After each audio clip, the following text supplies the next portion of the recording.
بسم الله الرحمن الرحيم. معاكم بروفيسور غادة الشريف، والنهاردة pour sixième primaire on a l'énergie calorifique. هندرس معلومة وهنكمل عليها بعد كده إن شاء الله عن unité 2. nous sommes unité 2 l'énergie calorifique، الطاقة الحرارية أو توصيل الحرارة. درس très intéressant يا أولاد. En quoi est utilisée la chaleur dans la vie quotidienne؟ هو موضوع الانرجي كالوريفيك ده عبارة كأننا بنقول شالور. اوكي، طيب موضوع الشالور ده مفيد في ايه؟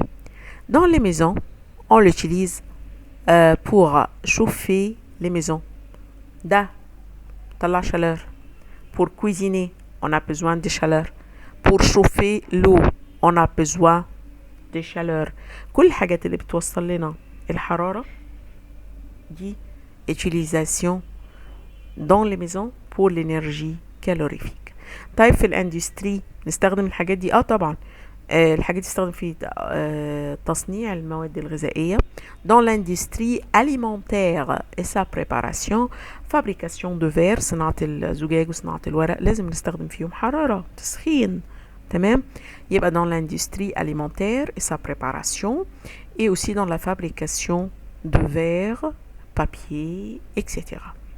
طيب دي كانت الانترودكشن. يلا بينا بقى نخش في الجد ونعرف c'est quoi la chaleur. La chaleur c'est une forme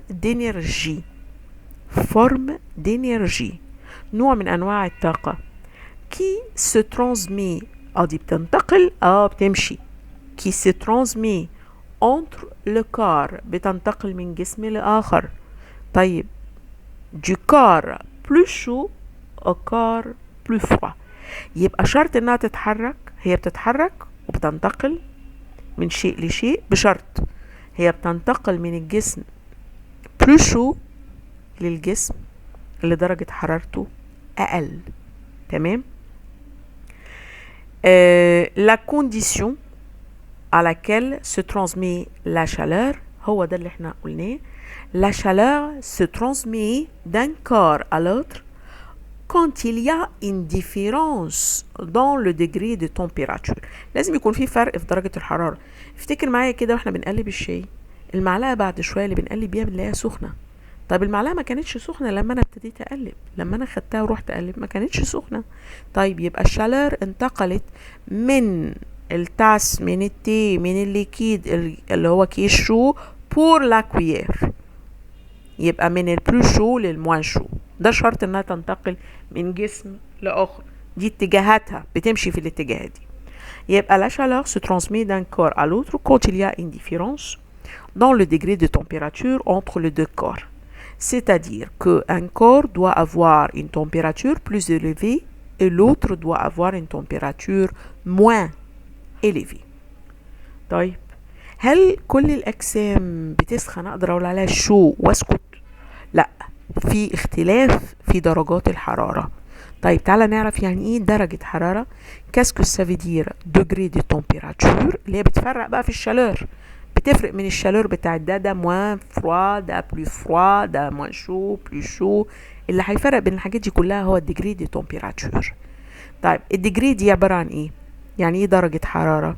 c'est un indicateur qui nous aide à exprimer، مؤشر بيساعدنا نعرف si un corps est chaud ou froid، هو المؤشر اللي بيقول لنا ده سخن ولا ساقع. طب انا عشان اقيس الديجري دي تمبيراتور بتاعت اي حاجة بستخدم ترمومتر. Le thermomètre est un instrument pour mesurer les degrés de température. تمام كده؟ طيب يلا بينا اكتيفيتي بقى ونبتدي الكلام ونبتدي المغامرة الجميلة ونوصل لأعلى فهم في الموضوع. اكتيفيتي 1 عايز من الاكتيفيتي دي انه يقول لك ان في مش كل الكار، مش كل الماتير بتنقل درجة الحرارة. في اجسام ما بتنقلش درجة الحرارة، وفي اجسام بتنقلها بالراحة، يعني بتسخن على مهلها. يبقى في أجسام بتسخن بسرعة، أجسام بتسخن على مهلها، أجسام متسخنش خالص، ملهاش علاقة بالحرارة. pour découvrir le matière bonne conductrice de chaleur وفي الموفيز conductrice de la chaleur. يبقى احنا قسمنا الماتير من حيث موضوع الشالور لنوعين، ماتير بون كوندكتريس وماتير ايزولونت او بنقول عليها موفيز كوندكتريس. موفيز كوندكتريس يعني ايزولونت دو لا شالور. طيب على الاكتيفيتي الاولى محتاجين ايه؟ الانسترومون بتاعتنا، وخلي بالنا عشان البراتيك بتاعنا محتاجين طبق ازاز، بلا ان فير، كويير ميتاليك، وهنلم حاجات كتيره غير الكويير ميتاليك. عايزين اون ريغل، un crayon de poids, cire fondue, de l'eau chaude, et pâte à modeler et 3 boutons. طيب دي الحاجات اللي احنا محتاجينها. عايزين نشوف الإيتاب، وهنعمل الاكتيفيتي دي بدو فاسون على فكرة، يعني ممكن تتعمل بطريقتين. ادي الإيتاب بتاعتنا. فيكس لا ريغل، لا cuillère, le crayon au bord du plat à l'aide de la pâte à modeler. بنلزق دول بحتة صلصال مثلا. اوكي. كل ان بوتون سور ان ريغل، هنجيب مسدس الشمع هنلزق هنا زي زرار على الرجل والكويير والكريون. نلزق الزرار ده بالسير فوندو، ممكن عشان نسيح شمعايه ونلزق بيها او مسدس شمع زي ما يريحك. طيب وهنبتدي نصب ميه مغليه في قلب البلا دي الكبيره. verse de l'eau chaude dans le plat. طب هنشوف ايه؟ احنا المفروض نشوف ايه؟ المفروض هتلاقي ان الزرار اللي على المعلقه بيقع الاول، لان الشمع بتاعه بيسيح الاول، لان المعلقه سخنت الاول وسخنت بسرعه، سيحت الشمع، سيحت الباتا مودلي، فالزرار وقع الاول. تاني حاجه بتليها بتكون البلاستيك، بتكون الكريون، على حسب الحاجات اللي انت حاططها. ودي اكتيفيتي انت تقدر تعملها في البيت مع حد كبير عشان ما تبقاش خطر عليك، بس عشان تعرف الحاجات اللي احنا بنعملها. طيب ممكن تعمل التجربة دي لو جبت برضو الباتون دي، الاربع خمس حاجات دي نفس الحاجات اللي هنا، بس من غير باتا مودلي ومن غير البوتون، من غير اي حاجة خالص، وده لا تدلو شود لا ديدون. ماشي. 2-3 مينوت، وابدأ المس الحاجات دي من فوق وشوف مين فيهم اللي سخنت الاول ومين فيهم اللي لسه ومين فيهم اللي ما تأثرتش خالص بالشالور. دول تجربتين عليك بيقولوا لك ان مش كل المواد بتوصل، في مواد بون كوندكتريس دو لا شالور وفي مواد موفيس كوندكتريس او ايزولونت دو لا شالور. اوبزرفاسيون بتاع اي تجربه لها اوبزرفاسيون، لازم تأيد الحاجات اللي انت بتلاحظها. لا سير فون et le bouton tombe après de temps différents. مش هيقع كل الزراير دي، مش هتقع في نفس التوقيت. الكونكلوزيون les différentes matières sont différentes en leur conduction de la chaleur. ça va؟ طيب تعالى بقى بعد ما عملنا الاكتيفيتي نطلع منها بالكونكلوزيون. matière bonne conductrice de la chaleur et définition بتاعتها: ce sont les matières qui permettent la transmission، بتسمح بعبور الحرارة، qui permettent la transmission de la chaleur à travers elles, comme les différents métaux, le cuivre, l'aluminium, le fer, etc. لازم تبقى حافظ دول كمان على فكرة عشان الشوازي. طيب les matières isolantes أو matières mauvaises conductrices de la chaleur, ce sont les matières qui ne permettent pas، لا تسمح بالtransmission de la chaleur à travers elles. زي مين؟ زي البوا، فير، بلاستيك. بوا، فير، بلاستيك، وده اللي لاحظناه من التجربة. تعالى بقى نعمل كمان اكتيفيتي تانية نكتشف منها موضوع الكالوريفيك ده. اكتيفيتي 2 pour découvrir qu'il y a une différence entre le degré ده. انا عرفت ان في اللي فات كان اوزيلونت وبون كوندكتريس، المرة دي هاخد البون كوندكتريس واعرف ان هما مش كلهم بيوصلوا الحرارة بنفس السرعة. pour découvrir qu'il y a une différence entre le degré de conduction، مش بنفس السرعة. انا بتكلم عن الماتير ايه بون كوندكتريس. طيب الانسترومون اللي انا محتاجها دو سيبور ميتاليك، ادي 1 ادي 2. سير دو بارافين، عايزة ألزق السيبور ده، ألزق الثلاث معادن دول على السيبور، بحيث ان هو ناحية بيبقى فيها الفلام والناحية التانية بتكون عند طرف التيج ميتاليك. سافا. وعايزة ألزق عليهم بالسير، ممكن ألزق عليهم زرار مثلا عشان أعرف الزرار اللي هيقع الأول بتاع مين، وممكن درجة التسخين نفسها، ومعنا كرونومتر أو معانا ستوب واتش عشان نشوف الوقت. والثلاث معادن دول، الثلاثة ميتو دول بون كوندكتور دو لا شالور. طيب ترومبون، une flamme, chronomètre أو stop watch, 3 tiges métalliques de même longueur, même épaisseur، عشان ابقى متأكدة ان هو مش عشان تخين او عشان رفيع بيوصل، لا لازم يكونوا même longueur même épaisseur en cuivre. واحدة en cuivre، واحدة en aluminium، واحدة en fer. تمام. طيب étape، pose quelques gouttes de cire fondue، هنحط بمسدس الشمع كده 3 نقط على ال3 تيج او 3 معادن، وهنلزق عليهم ترومبون. الترومبون ده الورق اللي بنلزق دبوس ورق sur la cire، ونشوف انهي ترومبون هتقع الاول. c'est ça. Sur la cire fondue à l'extrémité de chaque tige. Pose les 3 tiges sur le support métallique, mets les 3 autres extrémités, calcule le temps nécessaire وانregistre le résultat عشان تعرف مين الأسرع. الobservation بتاعتي، le trombone ne prenne pas le même temps pour tomber. طب أنا استنتج ايه من الكلام ده؟ conclusion ايه؟ les différents métaux sont différents en leur degré de conduction. On trouve le cuivre conduit la chaleur plus rapide. طيب مين numéro 2؟ aluminium. مين numéro 3؟ الفير. يبقى number 1 cuivre. Ça va, il conduit plus vite. Ensuite l'aluminium, ensuite le fer.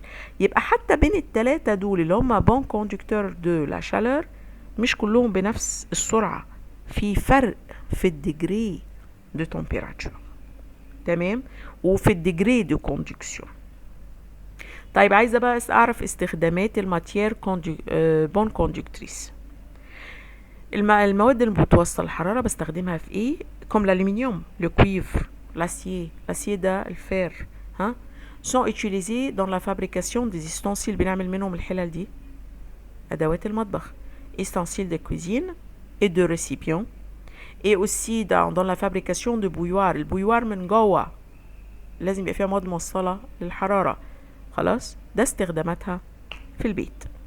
طيب الutilisation بتاعت الماتير isolante أو الماتير mauvaise conductrice de la chaleur، في دي بنستخدمها ونعمل منها المانش دي كاسرول، مانش ديستانسيل دي كوزين. المانش بتكلم على المانش بقى، اول ما اقول لك ماتير موفاز بستخدمها في ايه؟ تفتكر على طول المانش. يبقى المانش او ايد الكاسرولة دي على طول بتبقى من مواد العازلة، انما الكاسرولة نفسها لازم تكون، او الاناء نفسه لازم يكون من مادة بون كوندكتريس دو لا شالور. يبقى بالنسبة للموفاز أو الإيزولانت، le plastique et le bois sont utilisés dans la fabrication de manches d'ustensiles et de cuisine et de récipients et les manches de bouilloire. ça va.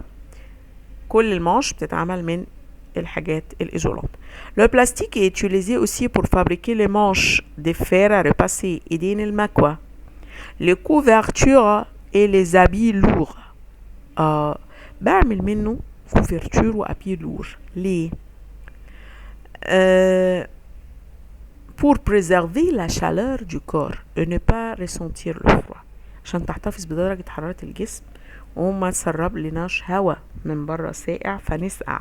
يبقى بنعمل من المواد دي كمان الكوفرتور والزابي لور en laine sont utilisés en hiver pour préserver la chaleur du corps et ne pas ressentir le froid.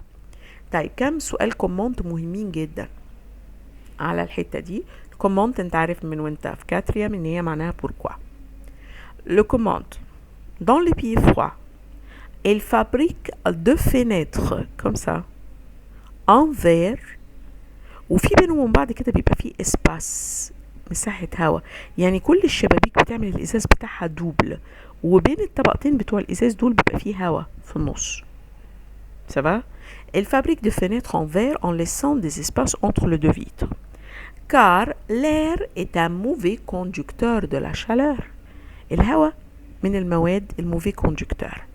L'espace entre les deux vitres permet l'air de garder la chaleur à l'intérieur de la maison.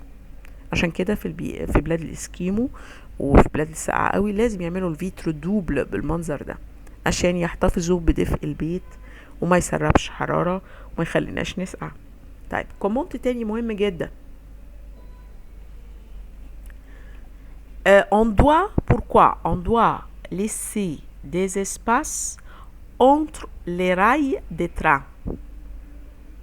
طب ادي الراي دي ترام، ليه هنا انت باصص معايا ليه هنا كده في اسباس مفتوح كده، ولما بيكون مقفول بيجي الراجل التكنيسيان وبمفك كده ويروح مفكك الصواميل دي كويس ويروح بعيد القضبان عن بعضها بالمنظر ده. لازم يسيب مسافة في الصيف، اول الصيف لازم ينزل على القضبان يعدي عليها ويعمل مسافات. ليه بقى؟ pour empêcher qu'il se déforme. هي لو ما عملش مسافة والحديد ده il se dilate avec la chaleur، il se dilate avec la chaleur يعني بيتمدد لما الحرارة تزيد. لما ندخل في الصيف الحديد ده لما بيجي يتمدد لازم تسيب له مساحة يمد نفسه فيها، لأن لو ما فيش المساحة دي هيتقوس ويبتدي يعمل حوادث، القطر يعمل حوادث، فلازم نسيب له مسافة يتمدد فيها كده. هي بتبقى 2-3 سنتي يعني مش كتير. Ça va? Pour empêcher qu'il se déforme quand il se dilate et cause des accidents, car les métaux se dilatent par la chaleur et leur volume augmente. بيزيد الحجم بتاعهم، فلازم اسيب له مساحة كده علشان يتمدد فيها براحته. Ça va? Ça c'était première leçon de l'énergie calorifique, la chaleur. N'oubliez pas l'abonnement, le partage. فعلوا الجرس عشان يجيلكوا كل جديد وكل تجربة بنعملها في السيانس. الورق بتاعنا الفيش الاكزرسيس هتلاقوها على جروب الواتساب بتاعنا les sciences avec Greda. À la prochaine.